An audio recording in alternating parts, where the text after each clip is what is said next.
नमस्कार, मैं विक्रम और आप देख रहे हैं जर्नलिस्ट यूपी लाइव न्यूज। देश दुनिया की तमाम बड़ी खबरों को देखने के लिए हमारे चैनल को तुरंत सब्सक्राइब करें और कमेंट बॉक्स में अपनी अमूल्य राय जरूर दें। आइए आपको दिखाते हैं इस वक्त की सबसे बड़ी खबर। कार्यक्रम की मुख्य वक्ता डॉक्टर गीता ने पारा के बने उत्पादों के प्रयोग से होने वाले दुष्प्रभाव के बारे में विस्तार जानकारी दी। उन्होंने बताया कि पारा युक्त वाले उपकरण तभी सुरक्षित होते हैं जब वे पूरी तरह सुरक्षित हों। एक बार टूट जाने या फेंक दिए जाने पर उसमें मौजूद पारा वाष्पीकृत हो जाता है और ये जहरीला वाष्प सभी जीवित प्राणियों के लिए गंभीर स्वास्थ्य जोखिम पैदा करता है। पर्यावरणविद प्रोफेसर डॉक्टर भरतराज सिंह ने कहा कि ये जरूरी है कि भारत में सभी स्वास्थ्य सेवा केंद्र प्रबंधन प्रोटोकॉल का सख्ती से पालन करें। नहीं कर रही है industries and people are doing it long way today we are discussing about market we should know that how progress is being done डराने की बात नहीं हो रही है।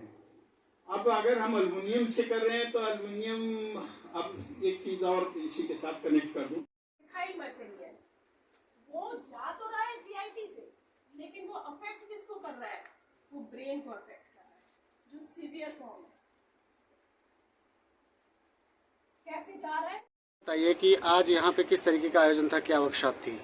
मैं doctor Geeta Yadav, additional professor department pathology KGMU और core committee member university environment department in KGM. ये जो प्रोग्राम था वो कंज्यूमर वॉइस की तरफ से ऑर्गेनाइज था, जिसमें कि मरकरी के जो हार्मफुल इफ़ेक्ट हैं उसके बारे में चर्चा की गई और इसमें बेसिकली यही बताया गया कि मतलब कैसे हम जो है अपने जीवन में जो मरकरी यूज़ हो रही है उसको हम रिप्लेस कर सकते हैं या रिप्लेस करना है हमें। गवर्नमेंट की तरफ से भी उसमें बहुत सारे रेगुलेशन हैं, बहुत सारी चीज़ें गवर्नमेंट के लेवल पे ही हटाई जा रही हैं, पर अभी भी अगर हम यूज़ कर रहे हैं जिनको, जैसे थर्मामीटर है उसमें हमें शिफ्ट होना है डिजिटल थर्मामीटर, या बीपी इंस्ट्रूमेंट है डिजिटल पे शिफ्ट हो जाए, या CFL है जैसे तो उनका हम LED का प्रयोग करें, या कॉस्मेटिक्स है जिनमें मरकरी की मात्रा है, फेयरनेस क्रीम है, इन सब का इस्तेमाल बंद कर दें, जिससे हम जो मरकरी के हार्मफुल इफेक्ट हैं उनसे हम बच पाएँ, क्योंकि मरकरी इज एज सच बहुत हार्मफुल है,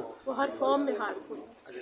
कैसे पहचान करें, और भी जैसे जो गांव के लोग हैं जिनको ज़्यादा जानकारी नहीं है, कैसे अवेयर हों, कैसे पहचानें और वो दूसरे को कैसे बताएं कि ये हार्मफुल है, किस तरीके के नुकसान सामने आते हैं? देखिए, इसके जो मरकरी से नुकसान है वो तो दिमागी बुखार जो है उसका बहुत घातक नुकसान है। और देखिए, गांव के लोगों में अवेयर मतलब यूजुअली गांव के लोग तो थर्मामीटर उस तरीके के यूज़ घर में नहीं यूज़ करते, लेकिन कॉस्मेटिक एक ऐसी चीज़ है, पेंट एक ऐसी चीज़ है जो कि मुझे लगता है हर घर में यूज़ हो रही है। जिस सिंदूर है जैसे, है ना, तो वो मरकरी बेस्ड सिंदूर अभी भी यूज़ हो रहा है।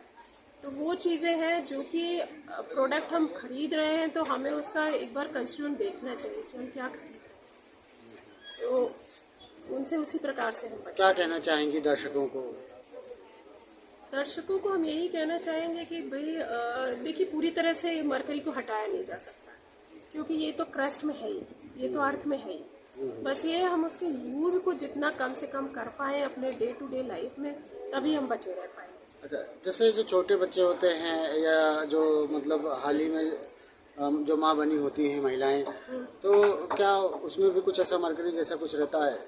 नहीं, मरकरी अगर वो मान लीजिए जैसे कंटामिनेटेड फिश का सेवन कर रही हैं माएँ या कोई एक्सपोजर है उन्हें, तो उनमें अवश्य उनमें भी जो बच्चे पे इफेक्ट उसमें आता है, बच्चों की ग्रोथ रिटार्डेशन होती है, तो प्रेगनेंसी पे इफेक्ट है उसका। Thank you so much.